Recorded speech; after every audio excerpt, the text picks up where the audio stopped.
Hi, this is Lorraine with Chat and Craft with Lorraine Tierney, and I thought I would make a video that shows you how to cut paper to make some basic cards. So I'm using the Stampin' Up! Paper trimmer. It has a scoring blade, which is this light colored blade, and that blade just has a rounded edge to it that puts like the fold lines in your cards. And then it has a sharp cutting blade that has a pointy thing. Down near the bottom, there's a wider spot where if you wiggle it right near there, the blade comes out. And that is how you replace these blades. And you can buy them from Stampin' Up! In a pack of 4. And then to put it in, you just kind of wiggle it again. And the scoring blade also comes out that same way. And if you're doing a lot of scoring and you're afraid you might cut instead of score, you can always take your blade out. But today we're just going to cut some paper and do some basic cuts for cards. So I have a couple of cards right here. This one I have opening in the landscape orientation, and this one is portrait.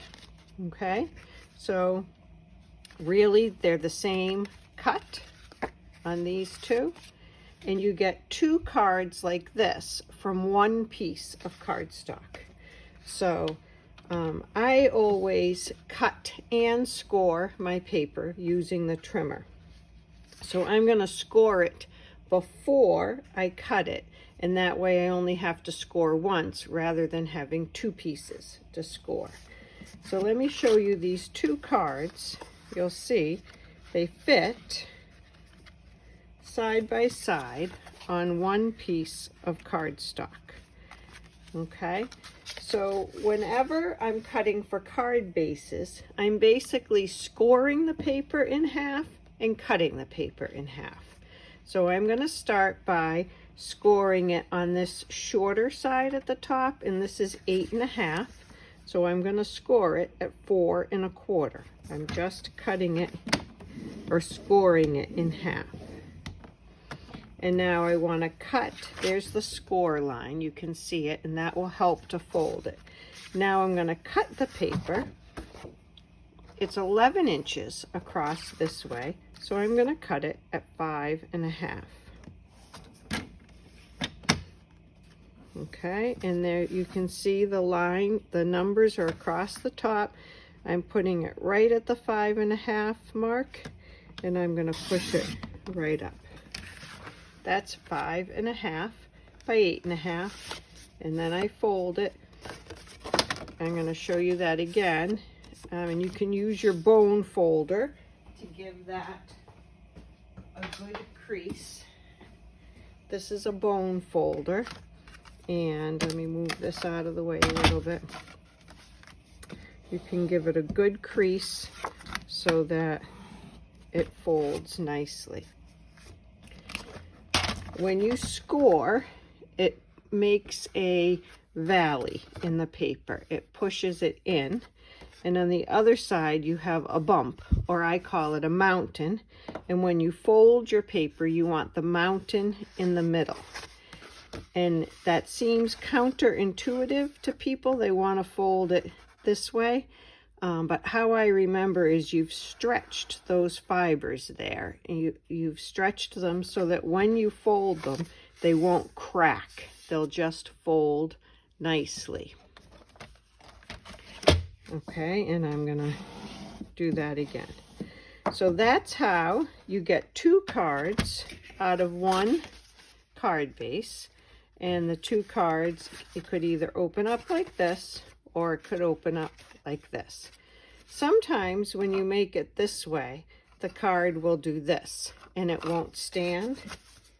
So if I know my card is going to have the landscape orientation, I will cut it a little differently. I'll cut it just the opposite of this.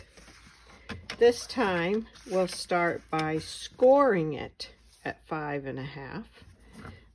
And that's still half of this 11-inch side. It's always doing whatever you're doing in half, scoring it in half, cutting it in half. And now I'm going to cut it at 4.25. So that's just the opposite of the last one.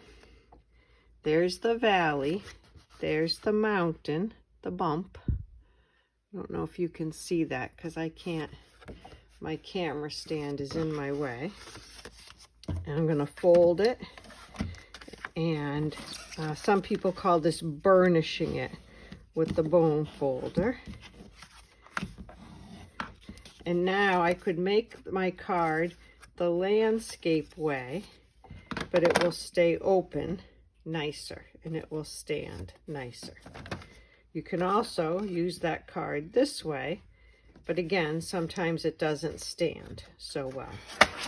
So that's the basic card base. Often my card front is a piece of designer series paper or pretty paper. And I cut that 1/4 inch smaller on both dimensions. So I'm going to use a paper that's retired. Means you cannot get it anymore, but I'm just using this up. So this is a 12 by 12 sheet of paper. So it's best to cut it by 4s, because then you can get 3 pieces out of it and cut those into your cards. So both of these, whichever way you cut it, a layer that's 1/4 inch smaller on both sides is 4.25, or I'm sorry, is 5.25 by 4. 5.25 by 4. And all these measurements are going to be in the blog post that goes with this. So I'm going to cut it at 4 inches. 4 inches. And now I can cut 2 pieces at 5.25 inches. 5.25, 5.25, and that will fit on this card base like this, and it will also fit on this card base. And these designer series papers, or DSP, are usually double-sided, so you can use whichever side you want. If I were going to put another layer on this, I would go 1/4 inch smaller again on both sides. The one other thing I do sometimes is make a little mat that's just 1/8 inch bigger than this. So I would cut that, instead of at 5.25, I would cut it at 5 3/8. This is already a smaller piece of cardstock, by 4 1/8. And then that would fit right in between these two. And I would use my adhesive to put them in like that. And that's how I start my basic cards. I hope that this video helps you to know how to cut your cardstock. Remember, you're basically cutting it in half and scoring it in half. And I score it first so that you can get both pieces scored with one score line. I hope that helps. Have a great day. Go make some cards.